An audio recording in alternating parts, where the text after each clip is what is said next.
기도하겠습니다. 사랑과 은혜가 풍성하신 아버지 하나님, 주의 은혜를 감사합니다. 오늘도 저희들의 발걸음을 인도해 주셔서 아버지 하나님 손으로 불러주셔서 감사합니다. 주님 앞에 찬양 드릴 때 주님께서 받으시고 우리들 마음에 충만한 은혜가 넘치게 하여 주시옵소서. 예수님의 이름으로 감사하며 기도드리옵나이다. 아멘. Yeah.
마음 모아서 우리 한국 원로 목자총회 수요 예배 우리 찬양대 송령으로 시작하겠습니다.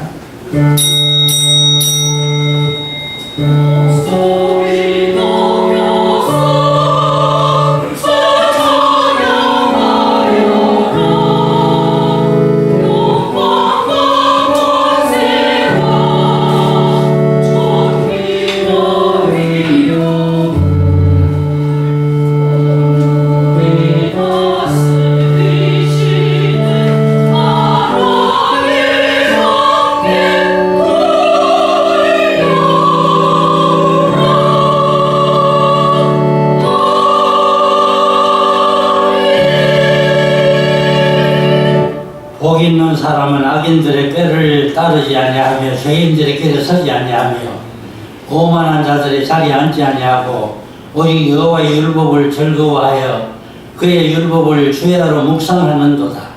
그는 시냇가에 심은 나무가 철을 따라 열매를 맺으며 그 잎사귀가 마르지 아니함 같으니 그가 하는 모든 일이 다 형통하리로다.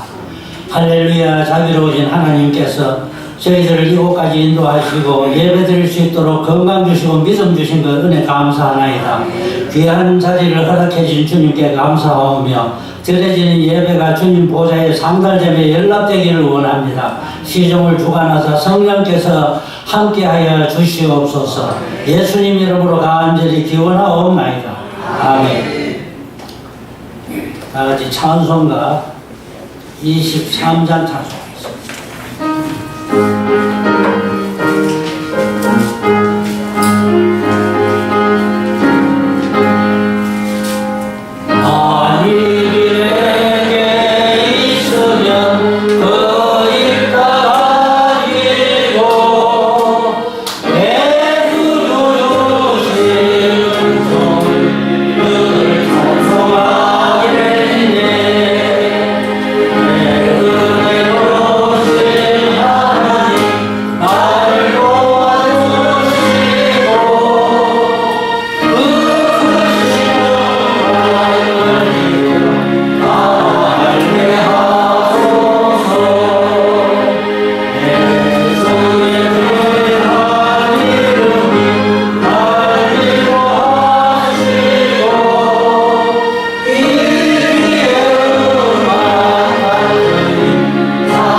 신앙 고백하겠습니다.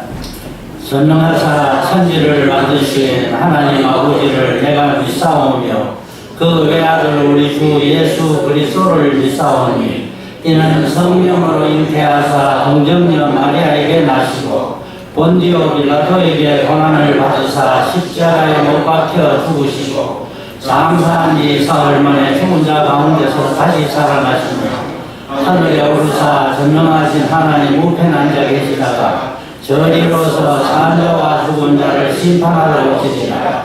성령을 믿사오며 거룩한 공예와 성도가 서로 교통하는 것과 죄를 사하여 주시는 것과 몸이 다시 사는 것과 영원히 사는 것을 믿사오나이다. 아멘. 다같이 찬송가 515장 찬송. 목사님께서 예배 뜻하셨습니다.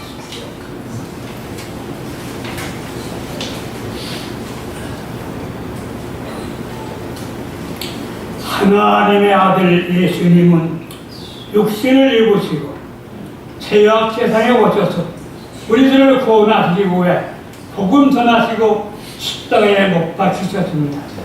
우리들을 세상에 태어나게 하시고 키워주시고 주님의 사역을 감당하게 하시고 원로 목사라는 말을 들을 수 있도록 인도하셨음을 감사하며 항상 건강을 주심을 감사합니다. 몸은 늙어도 성숙은 늙지 않는다고 했다오니 성숙해 도와주시옵소서. 날마다 우리는 뜨거운 말씀으로 인도함 받게 도와주시옵소서. 다 익은 과일은 더 달다고 했습니다. 주님의 사랑으로 다 익어서 하나님 앞에 영광 돌리고 모든 사람들에게 본을 보이게 주시옵소서.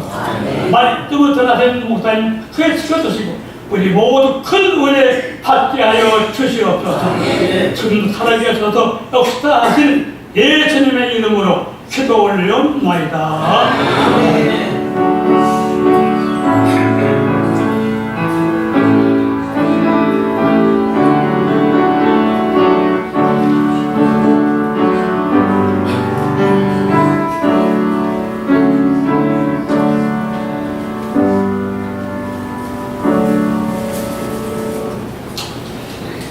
성경 말씀을 봉독하겠습니다. 에스겔서 27장 1절에서 9절 주보에 실렸습니다. 제가 빠른 속도로 봉독하겠습니다.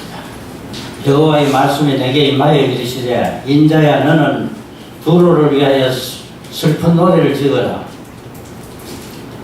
너는 두로를 향하여 이르기를 바다 어귀에 거주하면서 여러 섬 백성과 거래하는 자여 주 여호와께서 이같이 말씀하시되 두로야 내가 말하기를 나는 온전히 아름답다 하였도다. 내 땅이 바다 가운데 있으며 너를 지은 자가 내 아름다움을 온전하게 하였도다. 스니엘의 잣나무로 내 판자를 만들었으며 너를 위하여 레바논의 백향목을 가져다 돛대를 만들었도다. 바산의 상수리 나무로 내 노를 만들었으며 깃딤 섬 황량목의 산화로 꾸며 갑판을 만들었도다. 애국의 수놓은 가는 배로 돛을 만들어 깃발을 삼았으며 엘리사 성의 청색 자색 배로 차이를 만들었도다.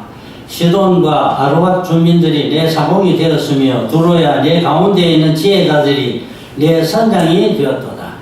그발의 노인들과 지혜자들이 내 가운데에서 배의 틈을 막는 자가 되었으며 바다의 모든 배와 그 사공들은 내 가운데에서 무역하였도다. 아멘. 우리 자유로움 찬양대 찬양. 주님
아멘. 예미야.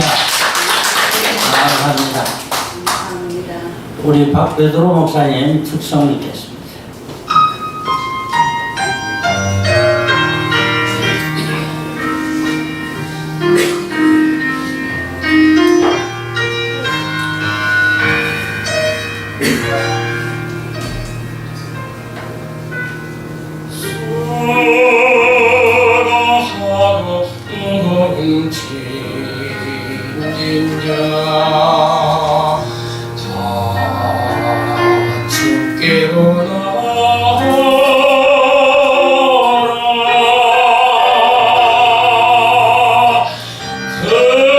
신걱정 슬픔에 잠든 자 죽기로 나오라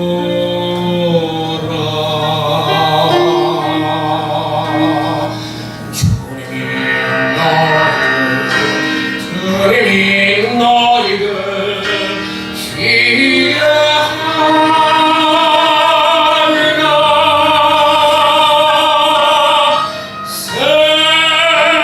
세상에서 고달픈 영혼을 다 편안케 하리라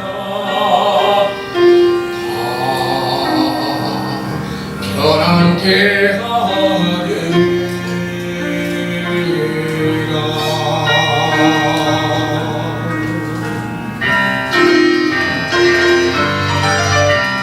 주님의 마음은 공유하시고 주님의 마음은 겸손하시니 내 노예를 메어서 내게 배우라 내 노예를 메어서 내게 배우라 그러면 너희가 힘을 얻으리라 그러면 너희가 힘을 얻으리라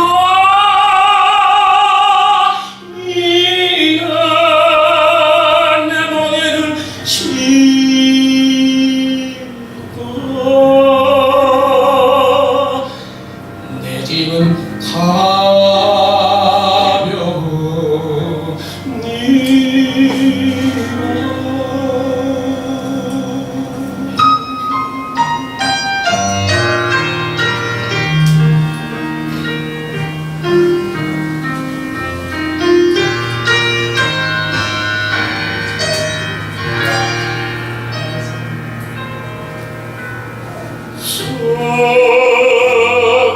수고하고 무거운 짐진 자 다 주께로 나오라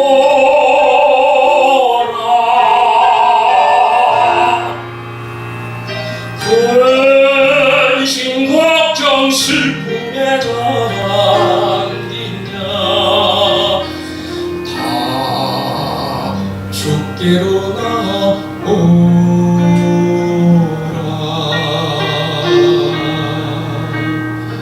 주님이 너희를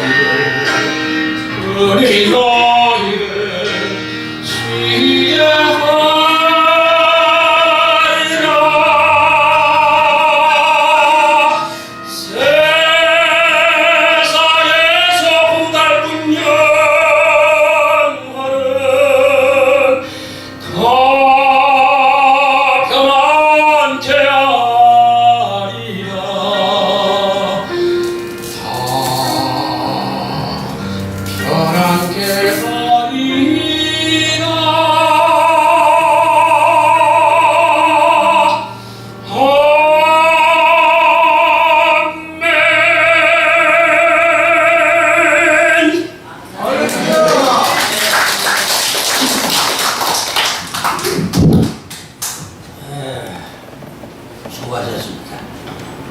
말씀을 오늘 우리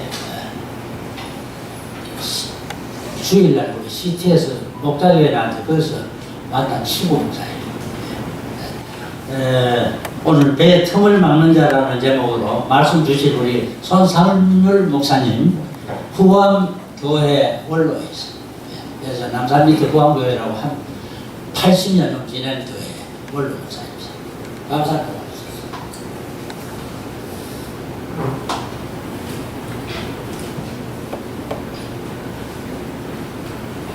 할렐루야. 제가 오래전부터 우리나라의 원로들 중에서 아주 특수한 분들, 귀하신 분들이 여기 여의도에 모여가지고 수요일마다 예배하고 교제하고 또 기도하고 이런 한국 원로 목자총회가 있다고 얘기를 들었습니다. 특징을 저한테 잘 소개를 하시더만요. 여러 가지 좋은 점만 저한테 알려주셨는데, 이 목자 총회에는 반주를 하고 지휘를 하는 분이 특수한 분이 있고 찬양대가 아주 우수하다고 그랬더라. 오늘 정말 은혜되었습니다. 합창 참 좋았고요. 또 특성도 벌써 어느 정도 수준이라는 것을 딱 알려주시네요. 네. 감사합니다. 제가 여기 설교하러 온 건 아니고요. 바로 좋은 점을 자랑하기에 귀하신 분들 모일 때 얼굴도 안 보고 인사를 하는 게 좋겠다. 그래서 제가 오늘 예방을 하겠다고 했습니다. 그랬더니 온 김에 메시지까지 전하라고 합니다. 제가 11년 전에 2013년 10월에 현직에서 퇴임을 했습니다. 아까 소개하신 대로 남산 밑에 있는 후암교회에서 원로 목사로 이제 추대를 받았는데, 퇴임 시간을 가니까 우리 교단의 기관지에서 기자가 찾아오기도 하고, 또 밖에 국민일보 종교 담당 기자라고 하면서 전화가 왔어요. 시간을 내주시면 인터뷰를 하겠다고 했다. 그래서 제가 인터뷰는 제가 해본 일도 별로 없고 그럴 인물이 아니라고, 종회장을 하는 사람도 아니고 유명인사도 아니고 이름 없이 목회하다가 조용히 나간 사람에게는 인터뷰할 가치가 별로 없다고 그랬더니, 이름이 없이 조용히 나간 사람이기 때문에 인터뷰에 가치가 있습니다. 그리고 금방 이게 찾아봤어요. 그래서 이 얘기 제 얘기 하다가 내가 두 가지 저한테 질문을 던집더라. 예배에 대해서 목사님 어떻게 생각하십니까? 이렇게 예배, 흔히 하는 말로 열린 예배가 어떻고 전통 예배가 어떻고 그런 얘기인 줄 알았어요. 그래서 저는 예배는 우리의 삶이라고 생각한다. 주일날 예배당에 가서 예배 드리고 마는 게 아니고 설교가 그 사람의 삶이어야 되고, 기도나 찬양이나 전도가 그 삶으로 나타나는 그런 예배라고 생각한다. 이 사람이 눈이 둥그레지더라고요. 그 다음에 아주 중요한 질문이라고 하면서, 사실 목사님 한 46, 7년 목회를 했거든요. 전도사 때부터. 짧지 않은 현장 목회를 하면서 많은 경험이 있을 건데, 목사님이 목회 철학이 무엇입니까? 이래요. 나도 눈이 둥그레지고 목회 철학이라는 걸 생각해 본 일이 없는데요. 목회 철학이 무엇이다 생각해 본 일도 없었고, 그때 어느 것이 최선일까, 어떻게 하는 것이 하나님 앞에 맞을까 기도해가면서 내 나름대로 살다 보니 여기까지 왔지, 목회 철학이라는 걸 생각해 본 일이 없습니다. 인터뷰하러 온 기자에게 제가 참 재미없는 대답을 하는 겁니다. 그래도 목사님이 지향하는 무슨 목표가 있을 것 아닙니까? 이런 묻더라고요. 그래 대뜸한 대답이 그거 하나 있지. 자존심 이랬거든요. 평생 내가 전도사부터 시작해서 은퇴할 때까지 목사에게서 가장 모토가 될 만한, 전도사는 가장 붙잡아야 될 최고의 가치라고 한다면 자존심이라고 그랬습니다. 이 친구가 눈이 휘둥그레가지고 다른 목사님들은 목회를 잘하고 하려면 간도 쓰기도 다 빼주고 자존심 다 내려놔야 된다는데, 목사님은 자존심을 붙들고 살았느냐고 이래요. 그렇죠. 한평생 자존심 빼놓고 나면 내가 시체다. 자존심 이걸 하나 붙들고 살았다고. 간도 쓸개도 다 빼놓고 산다고 나도 선배들한테 말 들었고, 간이고 쓸개가 아니라 난 산다까지 다 빼놓고 산다고 살았는데 왜 그랬을까? 자존심 하나 붙들려고 그랬다. 그렇게 말을 했거든요. 저는 그렇게 생각합니다. 아직까지 이게 저하고 매치가 잘 안 되는 모양인데, 누군가한테는 여의도 문법을 제가 잘 몰라가지고 제 멋대로 할 테니까 여기 들어보십시오. 제가 어릴 때 고향이 거제도인데요. 그때 목사님이 흔하지 않을 때입니다. 통영, 고성, 거제 이 3시군을 합해가지고 교회는 한 60척 교회가 되었을 거예요. 목사님 한 분이 계셨어요. 옛날에 평양 장로의 신학교를 졸업하신 분입니다. 우리 어릴 때니까 대단한 연세 높은 분인데 공부가 좋고요. 한학을 잘 하신 분인데 신학을 해가지고 목사가 됐어요. 혼자서요. 한 50여 초 되나. 그때 뭐 교통도 안 좋은데 토영, 거제, 고성, 거제 막 돌아다니면서 순회를 하는 겁니다. 당일에 한 번 보이니까요.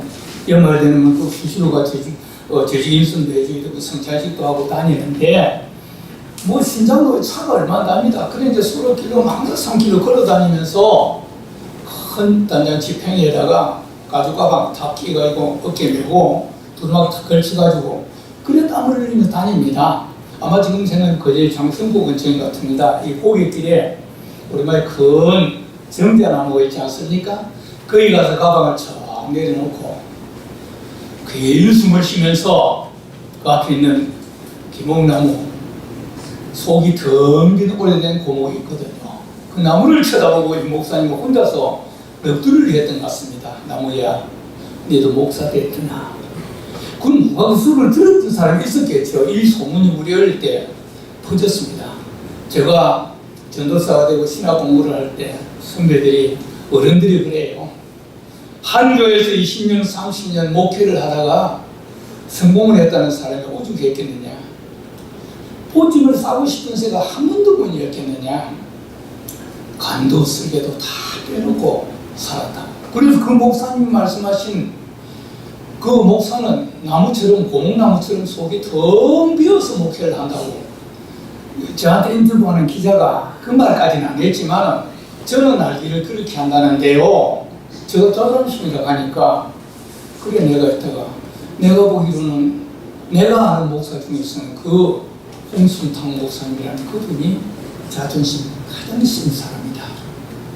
그분 말하면 누구 한 사람이 그 사람을 낮춰보거나 물러보진 않는다. 대단한 우리 어릴 때 그분을 성자라고 했거든요. 하나님의 목사의 자존심은 하나님의 자존심과 직결된다고 저는 믿는 사람입니다. 그래서 이 자존심 하나는 내 목회의 철학이 되었던 모토가 된다고 했죠. 여러분 어떻게 생각하십니까? 예수님의 천국 비유 가운데 마태복음 13장에 44절에 보면 저 유명한 강추인 보화 비유가 있지 않습니까? 어떤 사람이 어느 밭에 그 땅속에 감추어져 있는 항아리에 보화가 있는 걸 보고 구유인자 돌을 덮어놨겠죠. 아무도 모르는 걸 저 혼자 발견하고 집에 돌아와서 세간을 다 팔아버립니다. 있는 재산 다 팔아가지고 그걸 사겠다고 할 때 자기 아내나 가족들이나 주변의 형제들이 정신 나갔다고 했지 않겠습니까? 다 팔아가지고 그 밭을 샀대요. 그 밭에 감추인 보화를 아니까 가치가 있으니까 그랬겠죠. 저는 내가 붙잡고자 하는 자존심이 그런 것이라고 생각합니다. 최고의 가치가 무엇이냐, 그 하나 붙들기 위해서 모든 것 내려놓고 간도 쓸개도 창자까지 다 내어주고라도 그같이 붙들고 살아가는 것, 이게 목회라고 생각하고 살아왔습니다. 오늘 김부근 목사님께서 읽어주신 에스겔 27장 1절 이하의 말씀요, 저희들이 성경 읽으면서 못 들어 대했을 것인데 별로 그렇게 흔하게 쓰이는 설교 주제는 아닙니다. 여기에 보면요, 그 두로에 대한 에스겔의 예언이 있습니다. 여기 보면 슬픈 얘기라고 했는데 옛날엔 두로에 대한 애가라고 했고요. 그것을 말하자면 두로에 대한 종말론적 예언이라고 생각할 수 있습니다. 두로는 우리가 알다시피 팔레스타인 북쪽에 지중해 연안에 있는 항구 도시인데 베니게의 수도지요. 두고도 우리 구약 성경에 두로라는 이름이 여러 번 나옵니다. 이스라엘과 관련이 되어 있는 민족들이기 때문입니다. 이스라엘에게 모적이지 아니하고 하나님의 백성들에게 가시 노릇을 했기 때문에 별로 안 좋은 그런 관계였지요. 그런데 이 사람들의 자존심이 굉장합니다. 대충 머릿속에 그림을 그려보십시오. 지중해 연안에 있는 항구 도시다. 그때 당시에 지중해 하면 세계 중심지 아닙니까? 아프리카, 아시아, 유럽의 보판에 있는 바다인데 그 바다에 항해를 한다면 바다를 제패하면 세계를 제패하는 거거든요. 일찍이 문명에 눈을 뜬 사람들입니다. 그래서 이스라엘은 이 지중해 두로를 상징적으로 표현을 하는데 큰 배로 여객선, 화물선처럼 표현을 하는 겁니다. 이 3절부터 4절에 보면 그 사람들이 어느 정도 위치냐 하면 너는 두로를 향하여 이르기를 바다 어귀에 거주하면서 여러 섬 백성과 거래하는 자여. 그러니까 해안에 있는 도시인데 도시국가인데 거기에서 아까 말한 대로 아프리카나 아시아나 유럽이나 모든 대륙의 백성들과 거래를 해상 무역을 했으니까 어느 정도겠습니까? 그래서 재정적으로도 경제적으로도 부유한 나라지만은 무엇보다도 지정학적으로 그들은 또 특이한 점이 있습니다. 내 땅이 바다 가운데 있으며 너를 지으신 자가 내 이름을 온전히 내 아름다움을 온전케 하게 하셨도다. 그런 게 지정학적으로요. 뒤에는 높은 산이 있고 요새가 있고 앞에는 바다가 있고 그러니까 외적의 침입 걱정 없고 해상 무역을 통해서 부를 축적하고 교만할 대로 교만해진 거죠. 그래서 3절에 보면 저희들 스스로 말하기를 두로야 네가 말하기를 나는 온전히 아름답다 하였도다. 최고로 자랑스러운 내 위에 누가 있겠느냐 할 정도의 상징적인 표현입니다. 그 내용을 여기 그 다음에 보면 5절 이하에 설명을 합니다. 스밀의 잣나무로 판자를 삼고 레바논의 백향목으로 돛대를 세우고 바산과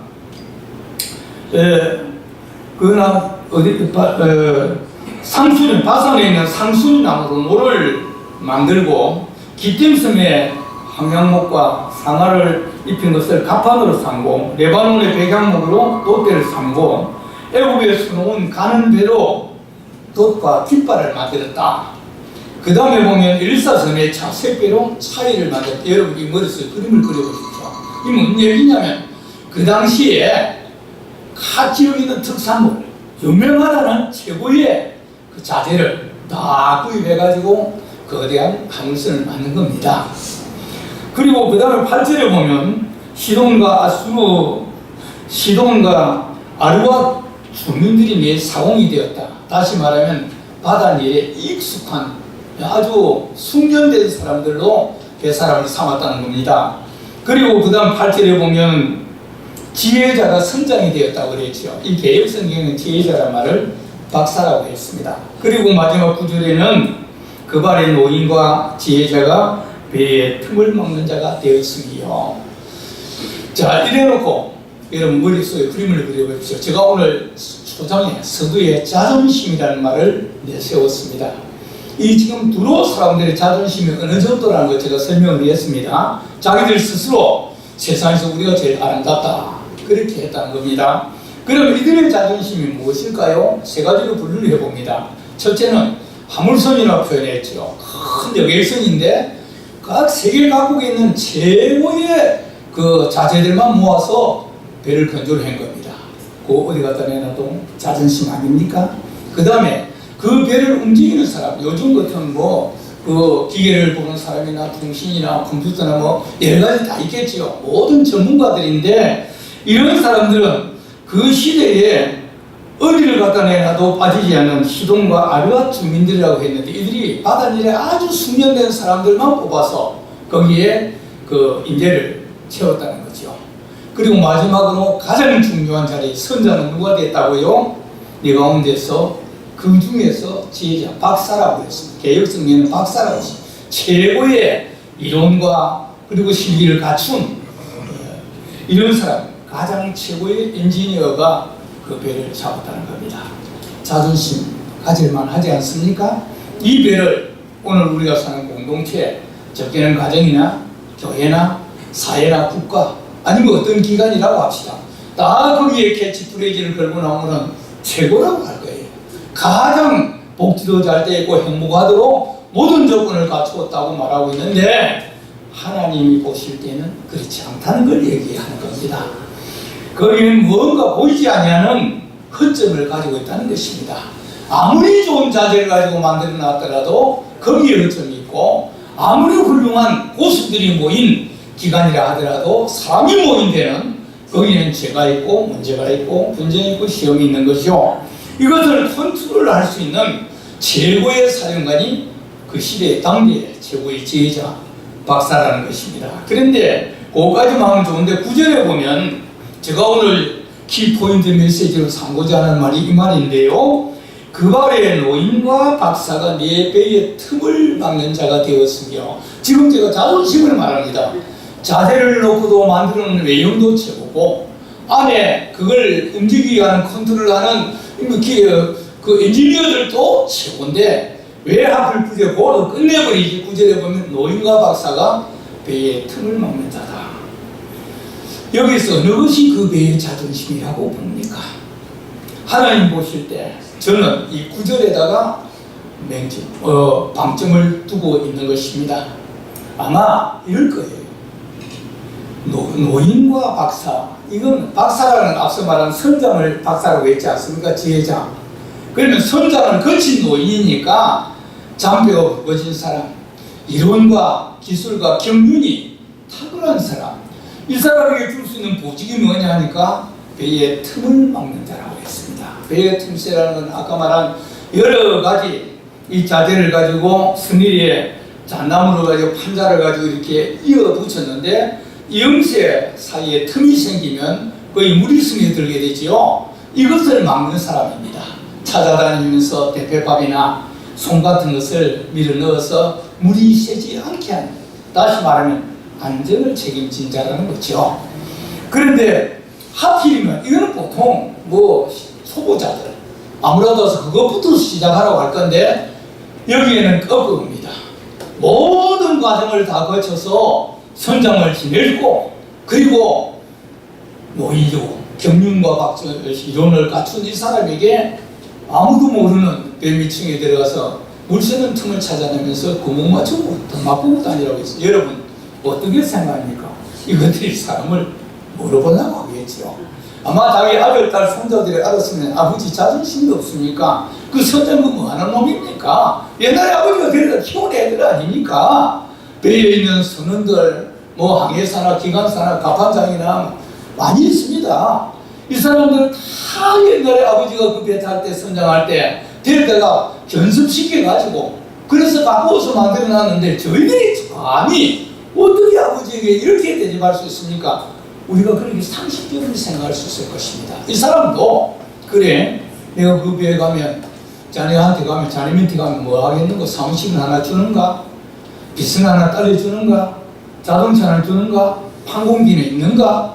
우리가 그런 거 따지겠죠. 최소한 고문, 상임, 고문, 무슨 이사 이런 정도라도 돼야 결에 맞다고 하지 않겠습니까? 사실은 배의 틈을 막는 게라는 거예요. 선거에 보직이 없는 보직입니다. 사무실도 없습니다. 알아줄 사람도 없습니다. 그저 배가 움직일 때, 떠날 때는 많은 돈을 버리고 무역 자료가 돌아오면 그까지 파티하고 돈 나눠 먹고 돈 잘 차고 있지. 이 사람은 언제 갔는데도 1원도 없는 사람입니다. 그렇지만 없어서는 안 될 자라는 겁니다. 어떤 의미에서 가장 요긴하다는 것입니다. 그야말로 순풍에 못 달고 다닐 때는 아무 말이 없어도 풍랑을 만나거나 배가 자초하거나 어려움이 있다고 하면 그때 되면 이 사람 난리가 날 거거든요.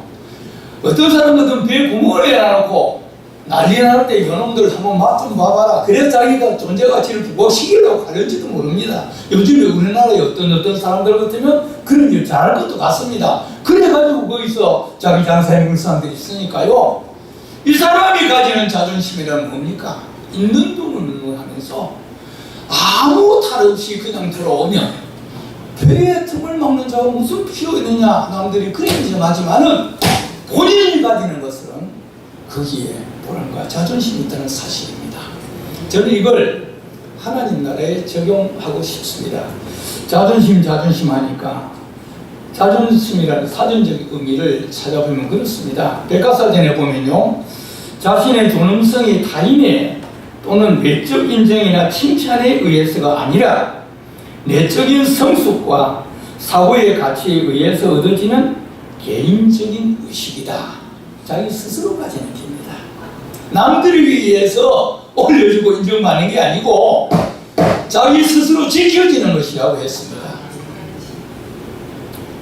제가 오래전에 하면 미국 휴스턴에서 어떤 세미나에 참석한 일이 있었습니다. 일주일 동안 세미나를 마치고 나니까 조금 시간이 났는데 LA에 있는 저희 큰아들이 와가지고 이항호 씨님의 여기 한번 들어 관광을 하고 하자고. 그래 유명한 미국 항공우주국 나사에 가서 볼거리 많았어요. 그것도 보고 또 세계에서 미국에서 6번째 안에 들어간다는 그 레이크사이드 처치라 아주 6만여 명 모이는 교회라고 그러더라고요.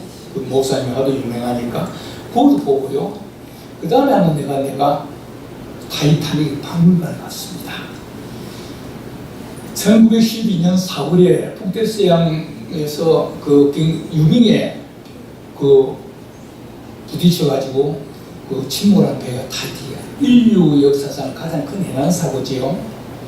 그 배를 건져가지고요, 그 모든 그 유품이라든 이런 걸 가지고 휴스턴에 큰 박물관을 만들어놨습니다. 타이타닉 외에 그 운영 그대로 해가지고 모형을 만들어놓고 여러 칸마다 거기서 건진 중요한 것을 전시를 해놨더라고요. 그 배가 영국에서 미국으로 전혀 출항하다가 침몰한 것 아닙니까? 5일 만에. 그 배에 그날 탄 사람이 2,200여 명 탔답니다. 그 유감스럽게 4월 15일 밤에 그 유빙에 부딪혀가지고 배가 찢어지면서 침몰하는데 그 시간이 약 2시간 반 내지 3시간입니다. 밤 11시 40분부터니까 새벽 2시, 3시까지거든요. 그 4월달에요. 차가운 밤에 밤바다에서 그 배가 침몰할 때까지 그 2~3시간의 아비주안을 영화를 만들었지요. 카메룬 감독에 의해서 77년이니까 영화가 나와서 세계적인 선전을 일으켰는데 거기에 박물관 안에 가보면 여러 가지 제일 첫 칸에 들어가니까 에드워드 스미스 선장에 큰 초상을 걸어놓고 그 사람을 갖다 위대한 인물이라고 소개를 해놨습니다. 어떤 사람들은 이 선장이야말로 전혀 출항하는 배를 그 빙산에 지어봐가지고 침몰하게 했으니 망고의 역적이라고 하는데 영국 사람들은 이 사람을 영웅으로 높여놨더라고요. 배가 침몰 직전에 들어갈 때 그 배 안에 2,200여 명 사람이 탔는데 구명 보트는 700명 정도 다 타갈 밖에 안 되는 겁니다. 그러니까 선원들에게 먼저 보트를 내리고 노인과 노약자와 부녀자들을 먼저 태우라고 다 태워가 700여 명이 구조받고 나머지 1,500명이 수장되었거든요. 그 아비규환 속에서 선장은 선장실을 지키는 겁니다. 선원들이 쫓아와서 선장님 지금 탈출해야 됩니다. 배가 지금 수직으로 가라앉으면서 선장실 유리가 다 깨지고 물이 차오릅니다 할 때 끝까지 너희들은 다 탈출하라고 하면서 자 이거 끝까지 배와 함께 힘을 댔지요. 생각해보면 세월호 때 우리나라의 이암욱이라는 선장 반죽바람으로 제일 먼저 도망가는 사람하고는 비교가 될 것입니다. 이게 적어도 수많은 사람과 재산을 책임진 선장의 프라이드라고 생각합니다. 자존심이었다고 합니다. 또 한 가지 있습니다. 거기에 그 리오나르도 디카프리오하고 케이트 윈슬릿이 열연한 거 있죠. 영화에는 잭이라는 남자하고 로즈라는 여자로 나오는데 그게 들어서 러브 스토리가 되는데요. 얘들은 물론 구명보도 탈 수 없습니다. 끝까지 있다가 배가 침몰하기 직전에 조그마한 널판지 같은 부유물에다가 로즈를 태워놓고 잭이는 이 산에는 같이 앉으면 가라앉으니까 쟤는 물속에 몸을 담그고 손만 대가지고 널판지를 하면서 처녀하고 여자하고 남자하고 얼굴을 마주대면서 죽어가는 그 힘박한 순간에도 러브 스토리를 나누는 거, 그런 장면이죠. 그러다 결국에 구조선이 오기 전까지 못 기다리고 이 사람은 싸늘하게 저체온증으로 물속에 가라앉아 버립니다. 애틋하지만 우리는 거기서 사랑의 위대함이라든지 적어도 남자로서의 자존심 지켰다고 보는 겁니다. 하이라이트는 뭐냐면은 그 배에 말입니다. 악사들이 있습니다. 하틸러라고 하는 연주하는 사람이 자기 친구들 데리고 와서 8명의 악사들이 있는데 그 1등실에서 저녁마다 파티할 때 저들은 연주하는 사람들이거든요. 그러다가 배가 침몰하게 되어졌을 때 그 죽은 거 사투를 사람들이 얼마나 불안과 공포에 듭니까? 근데 악단들이 끌고 다니면서 밤마다 찾아다니면서 연주를 하는 거지요. 결국에 배가 반쯤 침몰하고 마지막으로 지금 남아있는 가판의 한쪽에서 이리 쓰려고 저리 쓰려고 소리치는 그 사람들에게 이 악단들은 끝까지 연주를 하면서 우리가는 4주를 가까이 하게 하면 이 찬송을 끝까지 반복하는 거, 그 장면 보셨지 않습니까? 감동적이죠. 훗날에 그 영국에서 이 사람이 하틀리에 시신을 던져와가지고 인양해가지고 추모식을 하는데 엄청난 인파들이 모였답니다. 이 사람이 끝까지 예술을 하는 사람의 자존심이라는 겁니다. 자기들의 생명은 돌보지 아니하고 죽어가는 사람들에게 끝까지 소망을 가지게 하고 천국을 붙들게 하는 이 음악인들의 예술가의 자존심을 지켰다, 이렇게 말하는 겁니다. 여러분, 하나님의 백성들의 자존심을 어떤 것이 하는 겁니까? 오늘날 목사나 장로님들도 마찬가지고요. 베드로전서 2장 9절에 너희는 택하신 족속이요 왕같은 제사장들이요 그의 소유된 백성이니, 그렇게 말을 했습니다. 우리를 왕같은 제사장들이라 합니다. 그리스도인들을요, 목회자들을요, 적어도 하나님께서 왕보다 더 큰 군세를 주셨고 제사장적이라는 다른 사람 범접을 못하는 특수한 신분을 주신 겁니다.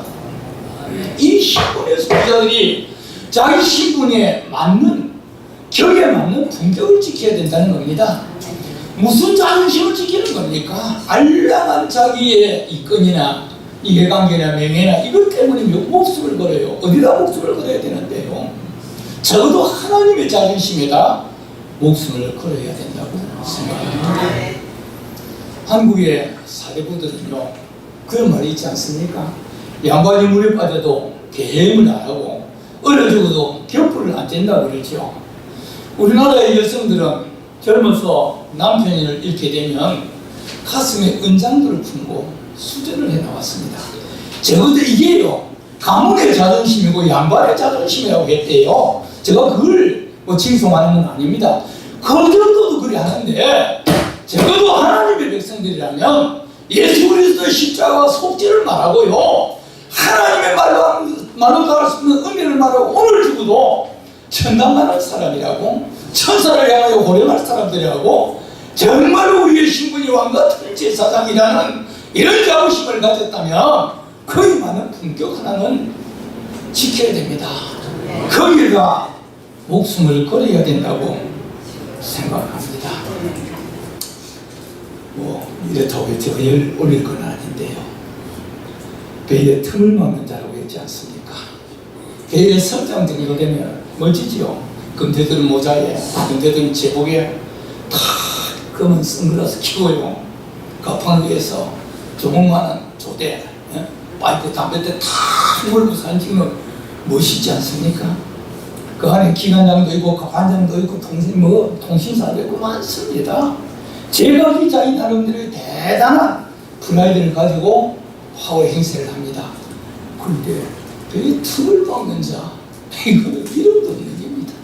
알아주지도 않습니다. 그런데 없으면 안 되는 가장 요란한 자, 가장 노련한 숙련된 사람이 해야 되는 일이고, 누가 알아주건 말건 그 문제가 희미하지 않습니다. 있으나마나 하지만은 자기의 자존심을 가지고 살아가는 것이죠. 한국 교회를 논할 것도 없고요, 저희들이 신부였던 젊은 시절을 논할 것도 없습니다. 오늘은 우리의 이치가 무엇이며 하나님 앞에서 우리의 소임이 무엇인가를 생각하면서 내 놈들 내가 왕편이 됐다 그것보다는 이 시점에서 우리 하나님께서 우리를 남겨주시고 여기 있는 이 목자 원로 목자 총회를 통해서 그래도 하나님이 받으시는 영광 보고자 하나님의 기대가 있을 줄 믿습니다. 배의 틈을 막는다. 아주 귀한 소임을 충실하시기 바랍니다. 기도하겠습니다. 거룩하신 하나님 아버지, 오늘 우리의 모임을 통해서 주님 영광을 얻으시고 축복하시기를 바랍니다. 이스라엘 역사의 종말을 내다보면서 선지자 예레미야를 통하여 너희 가운데 예루살렘 거리에 다니면서 진리를 구하며 공의를 행하는 자 한 사람이라도 있으면 내가 이 성을 사회하고 단식하시던 주님, 오늘 시대에 주님이 찾으시는 한 사람이 여기에 있는 줄을 우리가 믿습니다.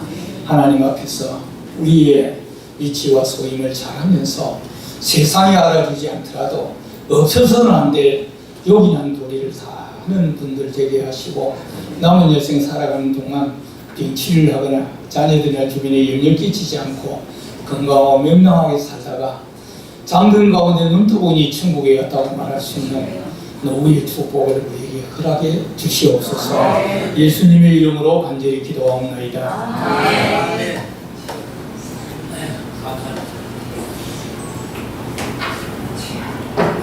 감사합니다. 오늘 자존심을 다 찾아내요. 이제 합심 기도 시간입니다. 나라와 민족을 위해서 우리 목자 총회 부흥과 또 질병으로 고생하는 우리 형제분들 위해서, 그리고 여의도 교회 부흥을 위해서 우리 총회를 후원하고 도움는 모든 분들을 위해서 5분 동안 기도하겠습니다.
우리 하나님께서 사랑하는 종들의 모든 기도의 제목들을 내놓고 간구한 기도가 다 상달되고 연락되어지며 열매 맺을 줄로 믿습니다.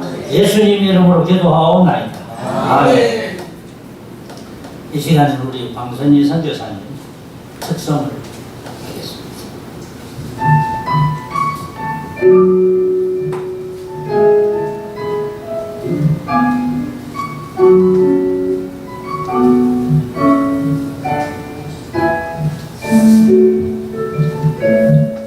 지금 서 있는 이곳에서 높임을 받으소서. 내가 걷는 땅 주님의 땅이니 하늘이 주의 이름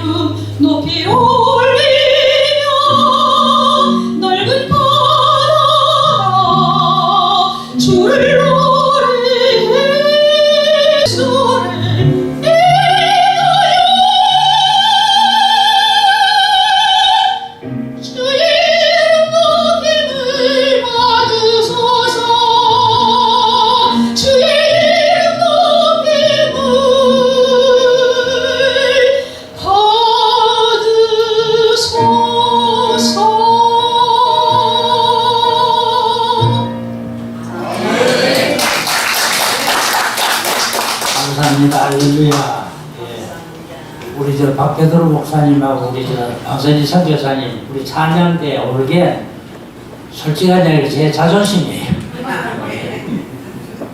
멋있지요. 고맙습니다. 지금은 헌금 시간입니다. 다같이 찬송가 213장 1절 4절 5절 주보 뒷면에 그 찬송가 적혀 있습니다. 우리가 헌금을 드리겠습니다.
이경현 목사님 봉헌제도 드리겠습니다.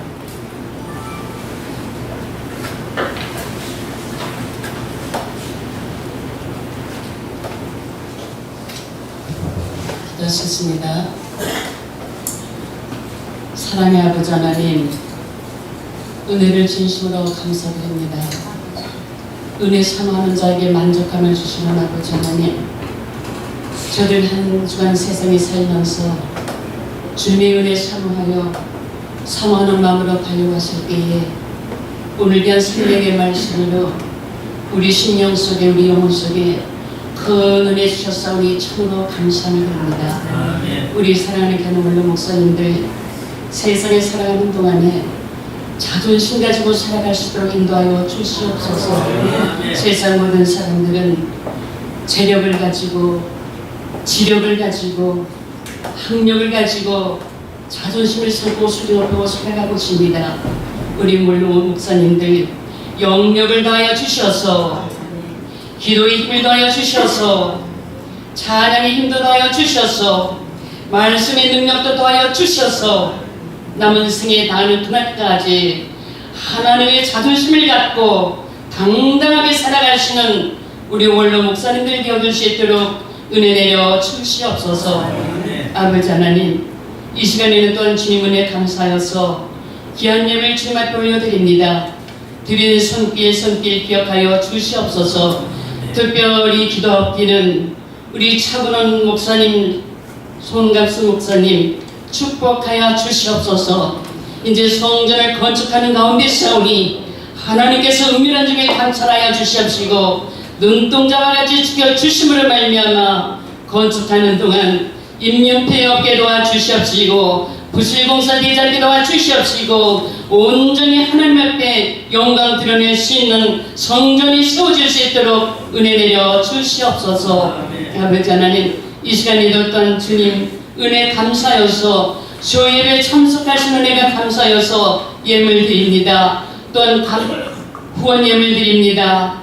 또한 임원 헌금으로 드립니다. 여러 가지 소원 예물도 드립니다. 가지가지로 드려진 모든 예물 주께서 흠양하여 주시옵시고 드려진 손길마다 만족한 은혜로 채워 주시옵소서.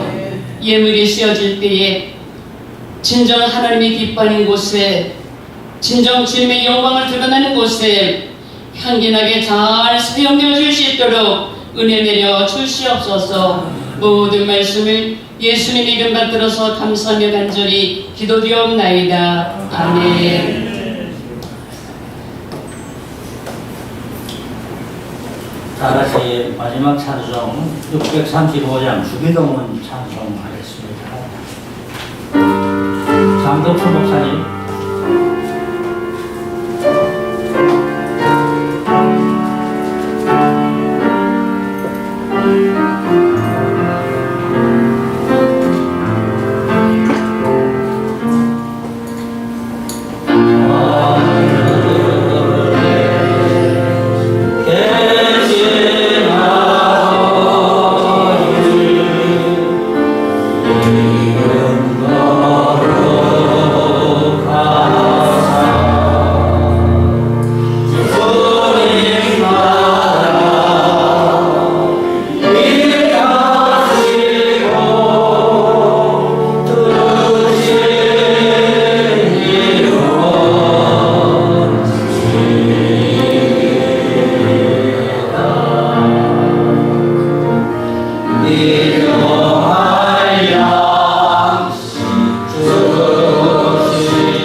오 주님, 우리의 남은 생애가 십자가 든든히 붙잡고 조국교회와 대한민국의 틈을 막는 생애가 될 수 있도록 복을 내려 주시옵소서.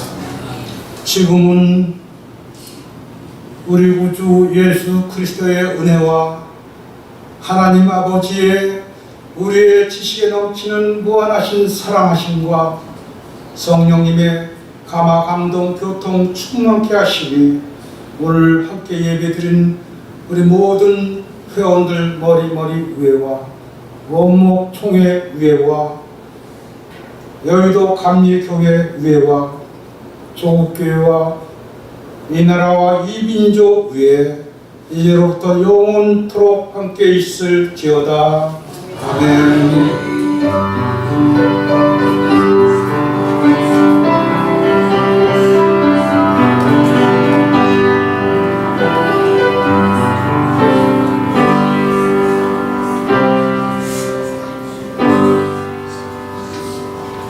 다 광고 있겠습니다. 할렐루야. 오늘 설교를 하여 주신 손상률 전님 감사합니다. 많은 은혜 받으신 줄 믿습니다. 그리고 오늘 이강평 목사님께서 인도를 하셨는데 이 동효 목사님 그리고 방영희 사모님 죄송합니다만 잠깐 일어나 주셨으면 고맙겠습니다. 잠깐 예 감사합니다. 박수로. 오늘 식사는 햇살로 밥을 했는데요. 이교회 목사님께서 지난번에 동문회를 했을 때 그 동문 목사님이 쌀을 10kg짜리 3개를 보내주셨어요. 이게 30kg인데 20kg는 저희들이 먹고 10kg는 여의도 감리교회에 헌납을 했습니다. 이교회 목사님 감사합니다. 박수 한번 쳐드리겠습니다. 그리고 오늘 식사 후에는 과일을 드시는데 우리 올게니스트 이영원 사모님께서 준비를 해 주셨습니다. 박수 한번 쳐드리겠습니다. 네, 감사합니다. 그리고 오늘도 맛있는 빵을 우리 박비도로 목사님께서 준비를 해 주셨습니다. 이따 식사하는 도중에 한 보따리씩 넣어드리겠습니다. 우리 식사 문제는 우리 회의에서 결정할 것이 아니고 식사를 준비하시는 분이 결정을 했습니다. 어떻게 결정을 했느냐면은 2주는 김밥을 먹고 2주는 집밥을 먹는 걸로. 그러니까 뭐 꼼짝 못하죠. 뭐 저희들은 마음대로 어떻게 결정할 수가 없어가지고 아유 예 고맙습니다. 그냥 고맙다는 인사밖에 끝이 없습니다.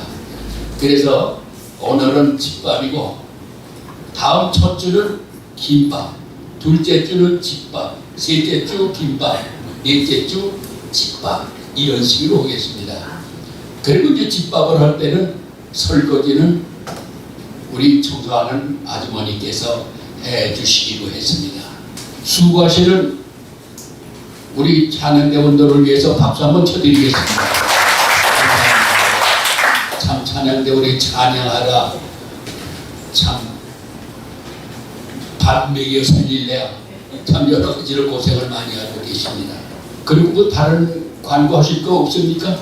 저 치약을 갖고 왔는데요. 예? 치약을 아, 참. 아, 우리 방설이 선교사님께서 치약을 가져왔는데 조금 모자라니까 예, 모자란 분이 한 3,000분 될 것 같아요. 그러니까 중추 입원을 담당하시는 분을 받지 마세요. 아시겠죠? 예. 그래서 식사는 도중에 이렇게 논하드리기로 하고요. 아, 그리고 오늘 참 목사님 수고 많이 하셨는데 저희가 뭐 드릴 거는 없고요. 저 참기름을 준비한 게 있어요. 왜냐하면 지난 추석에 우리가 회원들 전부 선거를 했다가 남은 거 있어서 드리는 겁니다. 그래서 2명씩 드렸고요. 2명씩 드리겠습니다. 그리고 오늘도 새로 나오신 목사님한테도 그것에 2병을 드렸습니다. 이제 12시 15분인데 우리 식사는 이 식당에서 부페로 합니다. 그러니까 모든 것은 부페이기 때문에 자기 밥, 자기 반찬은 자기가 널어가야 돼요. 예. 그럼 지금서부터 식사 기도를 박경서 목사님 식사 기도를 하고 그 다음에 들어가겠습니다.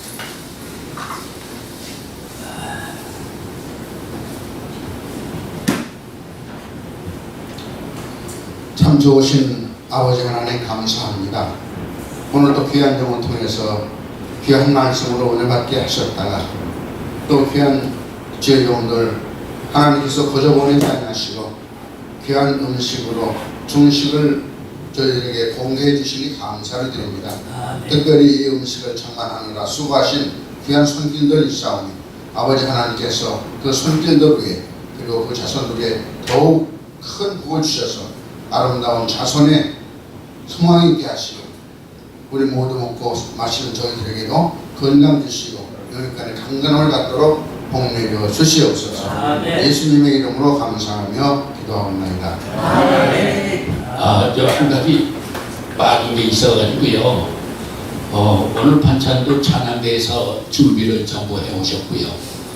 그리고 우리 김부웅 목사님 사모님께서 또 맛있는 반찬을 또 준비를 해오셨어요. 그냥 그 광고를 못했어요. 죄송합니다. 박수 한번 쳐드리겠습니다. 감사합니다. 예. 목사님 식사를 하시나요?